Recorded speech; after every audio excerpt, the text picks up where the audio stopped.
여기가 이제 치가 나온 거죠. 이 부분이.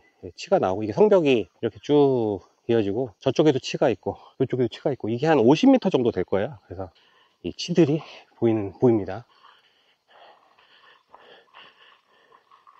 이 치나 이런 시설들은 우리나라 성벽에서는 굉장히 강조를 많이 하거든요. 과학적인 시설이다, 뭐 이렇게 얘기를 하는데, 이게 이제 실제로 보면은 성이 축조되는 그 시점부터 치는 존재했던 것 같아요. 성이 축조되는 시점이 언제라고 생각하십니까? 성이 축조되는 시점은 성의 목적을 생각하면서 접근해야 되거든요. 성의 목적이 뭔가요? 외부와 내부를 이렇게 구분해 주는 거죠. 그래서 외부에서 적군이 쳐들어올 때 그걸 막아주는 거죠. 내부에서 밖으로 나가는 걸 막을 필요는 없어요. 그거는 자기 맘이니까. 근데 외부에서 내부로 들어오는 사람들을 막아주는, 혹은 동물들을 막아주는 그런 역할들을 하는 곳이 바로 성이거든요. 그래서 그거는 언제 생기냐면,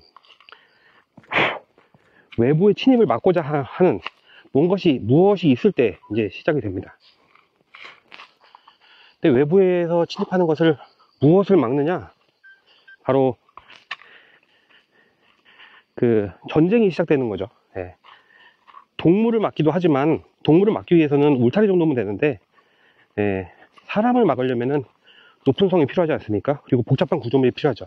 그래서 그때부터 본격적으로 성이 만들어지기 시작했고, 그 잉여 생산물을 막기 위해서 이제 주로 쌓는 거니까, 잉여 생산물이 없으면 별로 뭐 보호할 것도 없고 외부에서 쳐들어올 일도 없죠. 근데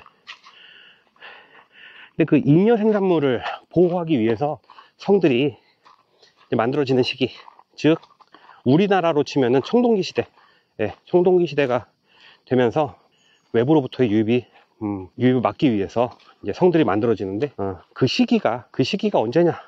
우리나라로는 이제 기원 전후 이렇게 되거든요. 기원 전후가 되는데, 우르크 이런 데 가보면은 청동기 시대 이전부터 그런 것들이 나오기 시작합니다.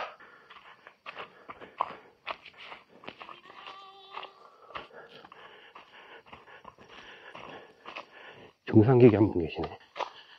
다시 이어가자면, 신석기 시대부터 이제 성곽이 만들어져서 되는데, 거기는 이제 신석기 시대부터 뭔가를 보호할 게 있었던 거죠. 그러니까 청동기가 돼야 성이 만들어졌다, 이거는 우리나라 얘기고, 무언가를 보호해야 되는 시기부터 성이 만들어졌다 라고 보면 되는데, 왜 그러면 우리나라는 청동기냐? 거의 계속해서 그 신석기 시대의 그 평화로운 시대, 그러니까 전쟁이 없고 사람들 간에 작은 다툼은 있어도 사람을 죽고 죽이는 그런 큰 전쟁이 없었을 때, 그럴 때는 성을 쌓을 필요가 없다가, 청동기가 중국 쪽, 우리 입장에서 보면은 중국 쪽에서 도입되는 어떤 그 시점부터 거기서 뭔가 뺏으려고 하는 사람들이 생기게 되고, 그걸 또 배워서 따라하는 사람들이 생기게 되고 하다 보니까, 청동기가 들어오는 시점과 전쟁이 시작되는 시점이 맞물리게 되는 거죠, 우리나라 같은 경우엔. 그래서 청동기 시대에 성벽도 같이 쌓아지고 무기가 발달하기 시작하는 거예요. 그전에는 무기라는 게 필요가 없죠. 뭐 필요하다면 그 전에 있는 무기라면은 동물들을 죽이는 뭐 창이라던가 화살이라던가 뭐 이런 건데, 이제 사람을 죽이는 살상용, 대인 살상용 무기 같은 경우에는 이제 성벽이 만들어지는, 청동기가 만들어지는, 그리고 이제 그런 시기부터 뭔가를 빼앗고 약탈하고 이런 것들에 대해서 이제 그런 것들이 하나의 큰 인류의 고민이 되는 그 시점부터 그 시점이라는 것이죠.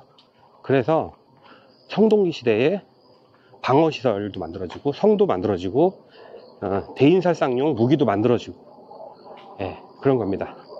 이제 이해가 되시겠죠?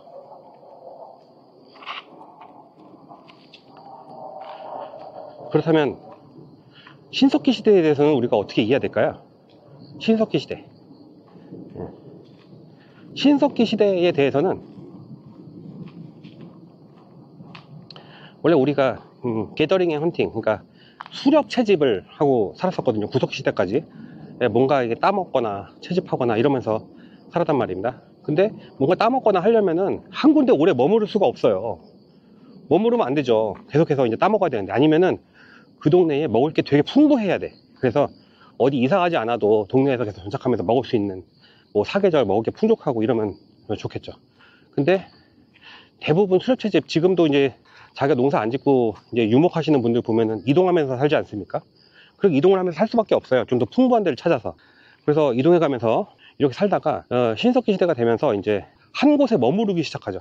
머무르는 게 먼저인지 농사를 짓는 게 먼저인지는 모르겠지만 농사를 지으면 좀 더 머무르는 것에 도움이 많이 되겠죠. 제가 볼 때는 별로 관계가 없고 아무튼 간에 모르겠어요. 어떤 게 먼저인지는. 근데 먹을 게 풍부하면 그냥 머무를 수도 있죠.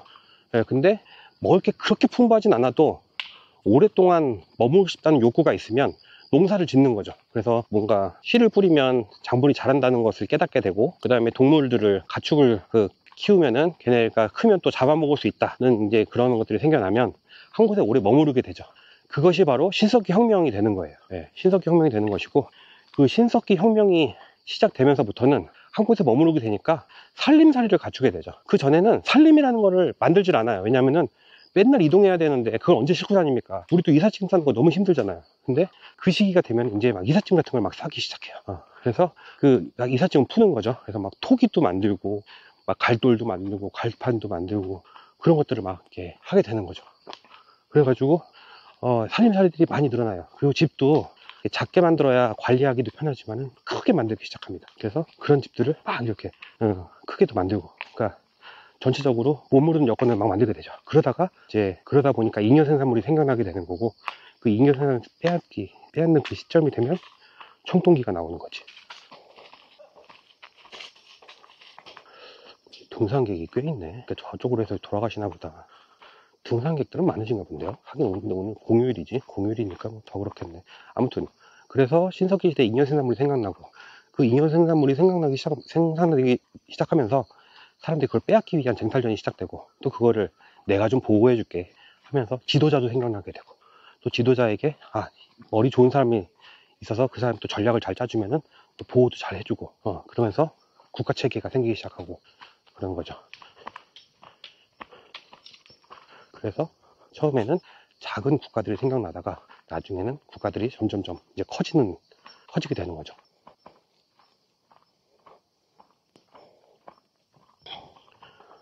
제가 지금까지 구석기 시대부터 신석기 시대, 청동기 시대까지 어떻게 변해갔느냐, 그거에 대해서 말씀을 드렸네요. 간략하게 드렸어요. 그런데 우리나라의 신석기 시대랑 다른 나라의 신석기 시대는 시기 차이가 많이 나느냐? 많이 나진 않아요. 보니까 그렇게 많이 나는 것 같지 않아. 왜냐면 우리나라도 그 고산리 유적, 제주 고산리 유적 같은 데 보면은 기원전 8000년까지 올라가거든요. 지금부터 이제 10,000년 전인데 8000년까지 올라가서 그때부터 토기가 나와요.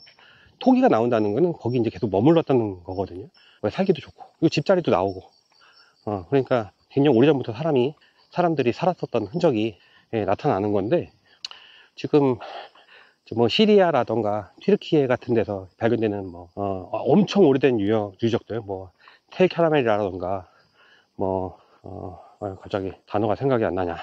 아무튼 기원전 10,000년의 유적들이 이제 중동지방에서 많이 지금 발굴이 되고 있는데, 그 유적들도 그렇게 오래된 시간 차이가 나는 건 아니에요. 다만 지역별로 특성이 좀 다른데, 우리나라 같은 경우에는 땅에다가 이렇게 나무로 이렇게 건물을 많이 지었던 것 같아요. 그 집들을 움집 같은 형태로 집들을 많이 지었고, 빈도가 그렇게 높은 것 같진 않아. 그러니까 사람들이 이렇게 뭐 도시를 만들 필요는 없는 거지. 아니 뭐 많이 살지 않는데 굳이 뭐 도시를 뭐하러 만듭니까? 근데 중동 같은 경우에는 사막이 있잖아요. 사막이 있고 건조한 지방이 있고, 그 중간중간에 오아시스처럼 혹은 얕은 언덕이 되어 있어 가지고 사람이 살기 좋은 지역이 중간중간 듬성듬성 있는 거예요. 그러니까 그 지역 같은 데서는 사람들이 좀 많이 모여 사는 거지. 그러다 보니까 거기가 인구가 고밀도가 되는 거예요. 그러니까 사람들이 많이 살다 보니까 많이 살기 위해서는 좀 하수를 처리할 수 있는 방법도 있어야 되고, 그 상수를 처리할 수 있는 방법도 좀 있어야 되고, 그 다음에 많이 살았을 때 맞는 그 공통되는 질서가 좀 있어야 되고, 지금 우리가 생각하는 법이죠. 그런 것도 좀 있어야 되고, 또 그거를 통제할 수 있는 지도층도 좀 있어야 되고요.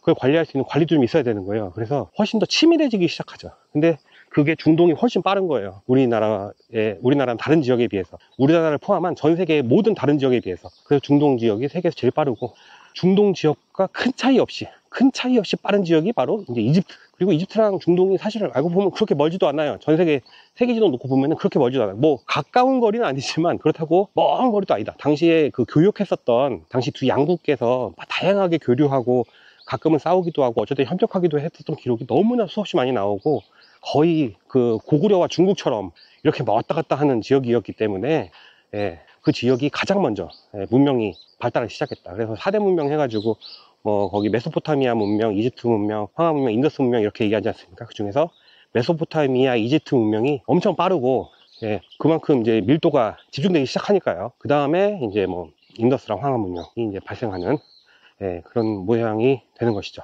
그렇기 때문에 인더스랑 황하 문명 같은 경우에는 먼저 문명화된 지역의 문화를 흡수했다고 볼 수밖에 없어요. 그 흔적이 바로 청동기가 되는 거죠. 이건 빼도 박도 못하는 거예요. 청동을 만드는 기술이 어디 한 달에 뚝 떨어지는 게 아니에요. 그거 굉장히 복잡하거든요. 여러 가지 합금이기 때문에 그 비율도 맞춰야 되고 여러 가지로 복잡한데, 그 기술은 전수를 받았다고밖에 생각을 할 수가 없어요. 세계에서 여러 군데서 다발적으로 나온 게 아니라 전수를 받은 거죠. 그 전수가 시작된 곳이 바로 메소포타미아 지역이다. 이렇게 생각할 수 있을 것 같습니다. 말씀드리다 보니까 다 왔어요. 미르산성 밑으로 다 왔습니다.